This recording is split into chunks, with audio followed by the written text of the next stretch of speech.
করো আল্লাহ পাকের ইজ্জতের কসম আমি পীরকে মানি, কিন্তু যে পীর আপন পায়ে সেজদা করে মানুষ তাকে আটকায় না, ওকে পীর মানা আমি হারাম বলে ফতোয়া দিয়ে। যে পীর অবাধে মহিলাদেরকে পাশে বসিয়ে নিয়ে মুরিদ করায়, গল্প করে, মহিলাদের দিয়ে নিজের হাত পা মেসেজ করায়, এমন পীরের হাতে মুরিদ হওয়া হারাম রয়েছে। এই পীরকে মানা হারাম। খবরদার না, আলেমরা শক্ত হও, তালিবে ইলমরা শক্ত হও, এর জন্য তোমাদের যা করতে হয় সব করো, কিন্তু খবরদার ভুলকে সাপোর্ট কোনোদিন করবে না। মাসলাকে আলা হযরতের নাম নয়। বাংলাদেশের কিছু পীর বলছে হ্যাঁ 5টা জায়গায় সেজদা করা চলবে। কি কি? পীরকে সেজদা করা চলবে, বাপ মাকে সেজদা করা চলবে, শিক্ষককে সেজদা করা চলবে। হায় আফসোস, বিষ খেলে নিজে মরে, বিশ্বাস খেলে বংশ মরে।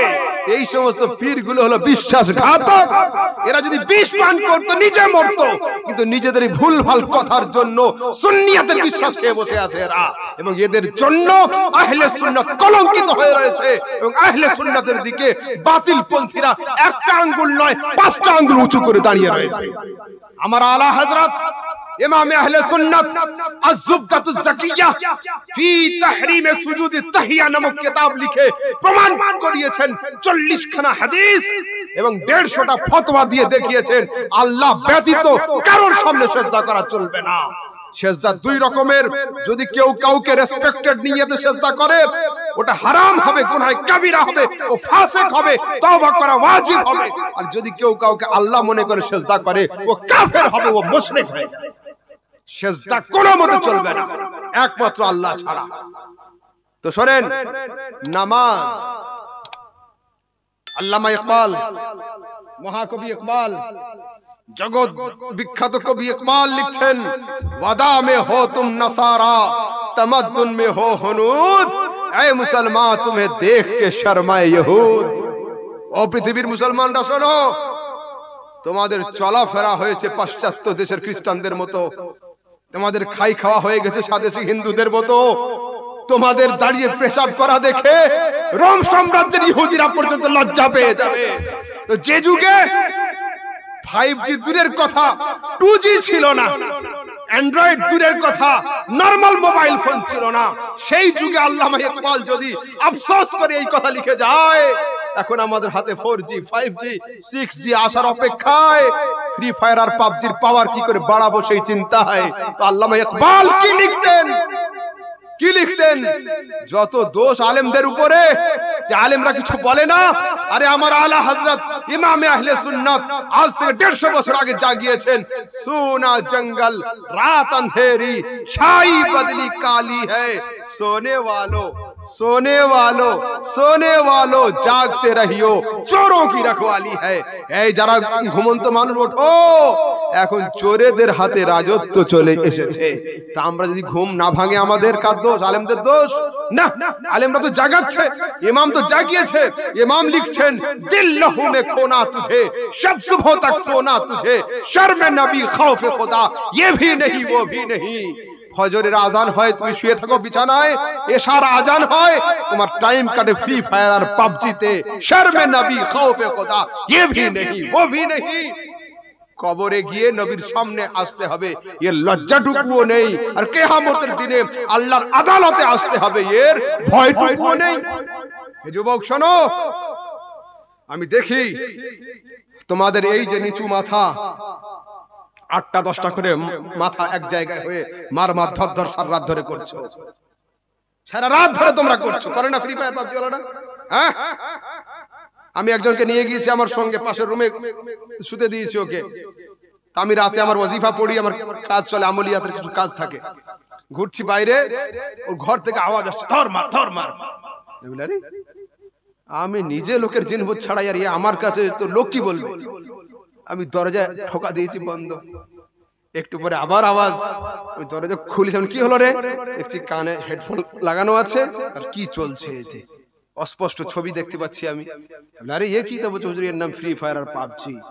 আমি দুনিয়া ঘুরে আসলাম, ফ্রি ফায়ার পাবজি জানতাম না, পরে ওর কাছ থেকে শিখলাম যে এর নাম ফ্রি ফায়ার আর পাবজি।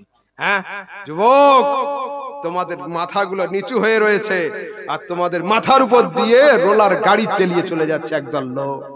হিসাব করো, এডুকেশনের দিকে এসো, শিক্ষা দীক্ষা নাও, স্কুলের রেজাল্ট র্যাঙ্কিং নিয়ে এসো, পড়াশোনার দিকে আগাও, অন্যথায় চলবে না।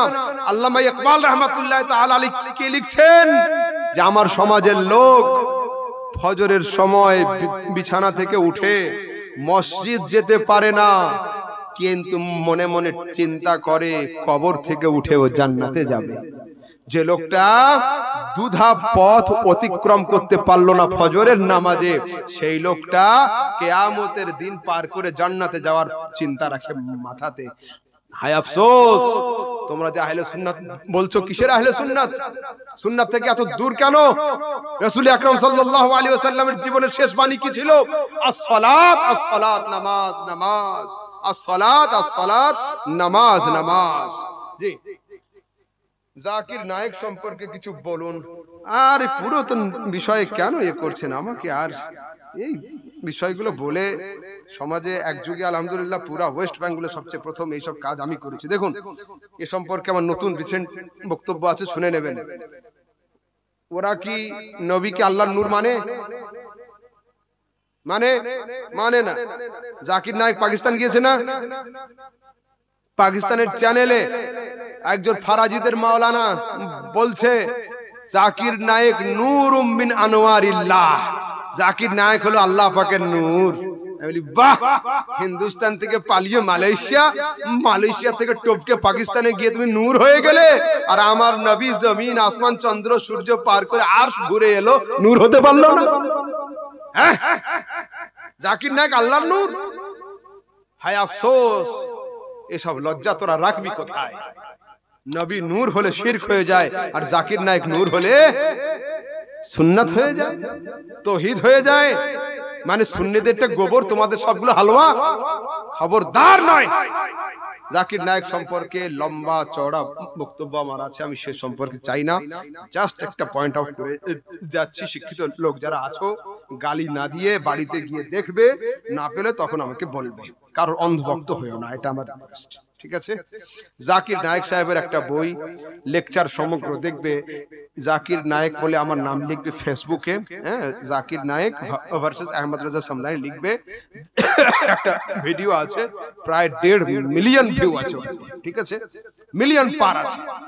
তো ওতে আমি দেখিয়েছি জাকির নায়েকের একটা বই আছে লেকচার সমগ্র। এই লেকচার সমগ্র বইয়ের 568 পৃষ্ঠা, 568, হ্যাঁ 568 পৃষ্ঠার মধ্যে আছে ইসলামের দৃষ্টিকোণ অনুযায়ী 4 জন মহিলা নবী এসেছেন। ইসলামে 4টে মেয়ে ছেলে নবী। এখন আল্লাহকে জিজ্ঞাসা করি, নবী তো আমি আপনি পাঠাই না, আল্লাহ পাঠায়। ও আল্লাহ, তুমি কটা মেয়ে ছেলে পাঠিয়েছো নবী? আল্লাহ পাক বলছেন ওয়ামা আরসালনা মিন ক্বাবলিকা ইল্লা রিজালান, প্রিয় নবী তোমার আগে যারা যারা দুনিয়াতে গিয়েছে তারা প্রত্যেকেই পুরুষ, কেউ মহিলা নয়। এই আয়াত পুরো কোরআনের মধ্যে 3 বার রয়েছে। আর জাকির নায়েক নাম দিয়েছে বিবি আসিয়া, বিবি মারিয়াম, বিবি ফাতেমা আর বিবি খাদিজা। এই 4 জনকে নবী বলেছে। যে নবী নয় তাকে যদি কেউ নবী বলে ও কাফের হয়ে যাবে। এই আয়াত, এই ফতোয়া কি হয় বাড়িতে গিয়ে দেখবেন। জি আচ্ছা, আচ্ছা, আমার বয়স এখন 50, আমি কোনোদিন নামাজ পড়িনি, আমি নামাজ কাজা করেছি, এখন আমি কি করব? জি হ্যাঁ, এখন আগে যেগুলো আদা নামাজ সামনে আছে এগুলো পড়বেন, আর মোটামুটি একটা কাউন্ট করে নেন যে আপনি কত বছর বয়সে বালেগ হয়েছিলেন, ঠিক আছে? মানে পূর্ণ বয়স্ক হয়েছিলেন, সেই দিন থেকে নিয়ে এতদিন পর্যন্ত গ্যাপ দিয়েছেন, কত বছর হচ্ছে হিসাব করুন। সেই বছরগুলোর মধ্যে 1 বছরে হাতে নিয়ে নিন, 1 বছরে কটা জোহর, কটা আসর, কটা মাগরিব, কটা এশা, এইভাবে করুন, অন্যথায় হিসাবে গুলিয়ে যাবে। 1 বছর হাতে নেন বা 1 মাস হাতে নেন, 1 মাসে কটা হবে? 30টা ফজর, 30টা জোহর, 30টা আসর, 30টা মাগরিব, এইভাবে করে করে নামাজ আদায় করতে থাকুন। তারপরে হায়াত আল্লাহ যতদিন দিয়েছে ততদিন, তারপরে যা হবে সেটা আলেমদের কাছ থেকে জেনে নেবেন। আচ্ছা, হুজুর কিছু কিছু মানুষ বলে আমার ঈমান ঠিক আছে কিন্তু সে নামাজ পড়ে না। হুজুর আচ্ছা নামাজ না পড়লে ঈমান ঠিক থাকে? দেখুন মসলা অনেক শক্ত। হাদিসে আছে মান তারাকা সালাতা মুতাআম্মিদান ফাকাত কাফার। হাদিসে আছে যে নামাজ ত্যাগ করলো ইচ্ছাকৃত সে ব্যক্তি কাফের, সে ব্যক্তি কাফের। এই অনুবাদটা আমার নয়, আহলে হাদিস ভাইদের। তাহলে ভাইদের জিজ্ঞাসা করুন, বল তোরা তো বললি নামাজ যে পড়ে না বা কাজা করলো সে কাফের, তোদের বাড়িতে কটা মুসলমান আছে আর আমাদের গ্রামে কটা আর পুরো ভারতে আছে কটা? বাঁচবে কেউ? এমন অনুবাদ করতে হবে। ওয়াই ও ইউ, ইউ মানে কি? তুমি, ইউ মানে আপনি, ইউ মানে তুই। যদি আমি আমার শিক্ষককে লিখি ইউ আর মাই টিচার, তার অর্থ হবে আপনি আমার শিক্ষক। যদি আমি আমার ছোট ভাইকে লিখি you are my younger brother, তার অর্থ হবে তুমি আমার ছোট ভাই। যদি আমি আমার ছাত্রকে লিখি তার অর্থ হবে ইউ আর মাই স্টুডেন্ট, মানে তুই আমার ছাত্র। একটা ইউ তিন জায়গাতে তিন রকমের অর্থ দেয়। বাংলাতে তিনটে আছে, আপনি, তুমি, তুই। আরবিতে কটা আছে মাওলানা ভাই? একটা আছে না আন্তা। আন্তা মানে তুমি, আন্তা মানে আপনি, আন্তা মানে তুই। যদি আমি বাপকে লিখি আন্তা ওয়ালিদি, তার মানে হবে আপনি আমার আব্বুজান।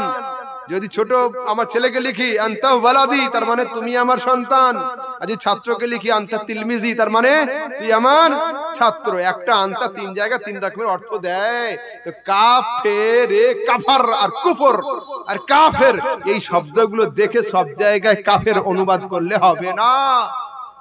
ছেলে ক্লাবে গিয়েছে ফিস্ট করতে, বাপ আসতে বলেছিল 11টার মধ্যে, 1:30টার সময় এসে কলিং বেল বাজাচ্ছে। আব্বা ছাদে উঠে বলছে তুই আমার বেটা নয়, ঢুকিস না বাড়িতে।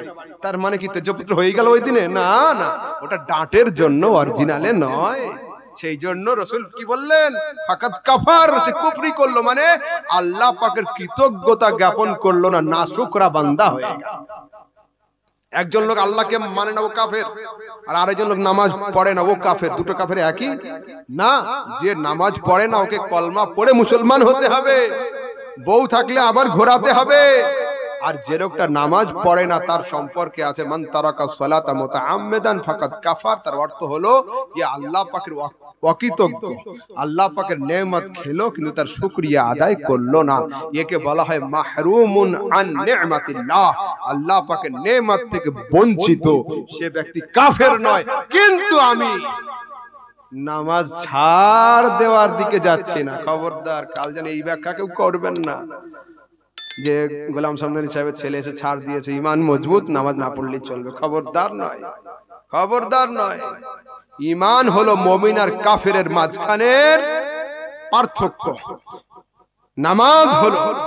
নামাজ হলো মুমিন আর কাফেরের মাঝখানের ওয়াল, মাঝখানের বাউন্ডারির নাম। দুনিয়ার কোন আমল যদি মাফ হয় হবে, নামাজ মাফ হবে না। ও পৃথিবীর মানুষ, খবরদার নামাজ না পড়ে বড় ইমানদার হওয়ার দাবি করবেন না। ইমানের দাবি তখনই সম্পূর্ণ হবে যখন আপনি প্রকৃত নামাজি হবেন। নামাজ পড়ুন, আপনার ইমান আরো মজবুত হবে। কিন্তু আমল আর ইমান দুটো আলাদা জিনিস। আর কারোর কিছু? বাস বাবা, 12:30 হয়ে গেছে, শেষ করি। না না, আপনাদের আর কিছু কোনো প্রশ্ন থাকলে বলুন, আমি বলছি। জি, পর যদি 3 সপ্তাহ জুমা কেউ কাজা করে, না না, 3 সপ্তাহ পর কাজা করলে কাফের হবে না। কাফের হওয়ার মসলা আগে বলে দিয়েছি, বড় ধরনের গুনাহগার হবে, পাপী হবে, কাফের হবে না। তা বলে জুমা ছাড়া অভ্যাস যেন করবেন না, খবরদার। আর বলুন। দেখুন, আপনাদেরকে অনুরোধ করি, আমি জানি না আর আসবো কবে বা আসা হবে কি, জীবনে আসতে পারবো কিনা। যাকেই আনুন, প্রধান বক্তা হিসাবে যাকে আনবেন, দরকার পড়লে ওর নাম 2 নম্বরে দিবেন, তা ভালো। কিন্তু যখন লোক থাকবে সেই টাইমে ওকে নিয়ে আসবেন। হ্যাঁ, তাহলে কি, এই যেমন আপনাদের, আমি যখন আসলাম প্রচুর লোক ছিল, এখন মশলাগুলো অর্ধেক লোক শুনতে পেল। হ্যাঁ, তাই না? মশলাগুলো অর্ধেক লোক তো সেই জন্য ঠিক টাইমে দিবেন যাতে সমস্ত মশলাগুলো শুনতে পায়। এই পর্যন্ত শেষ করছি। যদি বলার মধ্যে কোনো শাব্দিক ত্রুটি হয় আল্লাহ পাক যেন আপন রসুলের ওসিলাতে ক্ষমা করেন। এই পর্যন্ত শেষ করছি। ওয়া আখিরু দাওয়ানা আলহামদুলিল্লাহি রাব্বিল আলামিন। নিচে যারা তালবে ইলম আর আলেম আছো দয়া করে উপরে এসো, ক্যাম্পটা আমার সঙ্গে পড়ে এসো, উপরে এসো। নিচে কেন বসে বাবু? আসসালামু আলাইকুম ওয়া রাহমাতুল্লাহি ওয়া বারাকাতুহু। আর কিছু?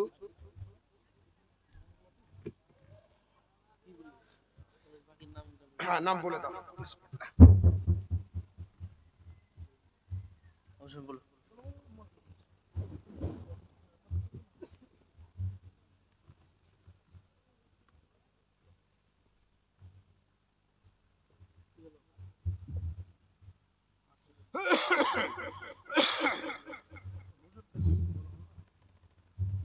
বাবু নাম বলে দাও, নাম বলে দাও।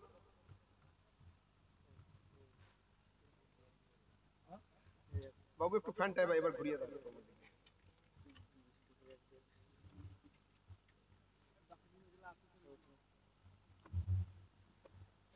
হ্যাঁ, ঠিক আছে।